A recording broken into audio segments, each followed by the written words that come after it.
മല്ലു KBFCയുടെ പുതിയൊരു വീഡിയോയിലേക്ക് ഏവർക്കും സ്വാഗതം. കേരള ബ്ലാസ്റ്റേഴ്സ് പരിശീലകനായ ഇവാൻ ബുക്കാമാനോവിക്കിന്റെ പുതിയൊരു ഇന്റർവ്യൂ ഇപ്പോൾ പുറത്തേക്ക് വന്നിട്ടുണ്ട്.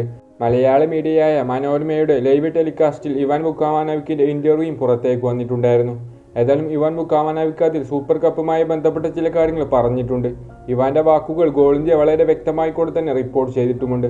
ഏതായാലും ബ്ലാസ്റ്റേഴ്സ് ആരാധകരുടെ സംശയമാണ്, സൂപ്പർ കപ്പിൽ ബ്ലാസ്റ്റേഴ്സ് ഇറങ്ങുന്നത് ബ്ലാസ്റ്റേഴ്സിന്റെ മെയിൻ ടീമുമായിട്ടാണോ അതോ ബ്ലാസ്റ്റേഴ്സിന്റെ ചില പ്രധാനപ്പെട്ട താരങ്ങളെ മാത്രം ഉൾപ്പെടുത്തിക്കൊണ്ടാണോ ബ്ലാസ്റ്റേഴ്സ് സൂപ്പർ കപ്പിന് പോകുന്നതെന്ന്. ഏതായാലും ഇതിനുള്ള മറുപടി ഇവാൻ ബുക്കാമാനോവിക്ക് തന്നെ ഇപ്പോൾ തന്നിരിക്കുകയാണ്.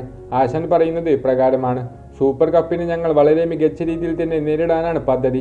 സൂപ്പർ കപ്പിനായി ഞങ്ങൾ ഒരുങ്ങുകയാണ്. ബ്ലാസ്റ്റേഴ്സിന്റെ മുഴുവൻ താരങ്ങളെയും ഉൾപ്പെടുത്തിക്കൊണ്ട് തന്നെയാണ് ബ്ലാസ്റ്റേഴ്സ് സൂപ്പർ കപ്പിനായി എത്തുന്നതെന്നാണ് ബ്ലാസ്റ്റേഴ്സ് പരിശീലകനായ ഇവാൻ ബുക്കാമാനോവിക്ക് പറഞ്ഞിട്ടുണ്ടായിരുന്നത്.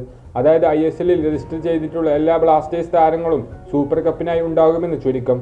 ഏതായാലും സൂപ്പർ കപ്പിൽ ബ്ലാസ്റ്റേഴ്സിന് കിരീടം ചൂടാൻ സാധിക്കട്ടെ എന്ന് നമുക്ക് ആശംസിക്കാം.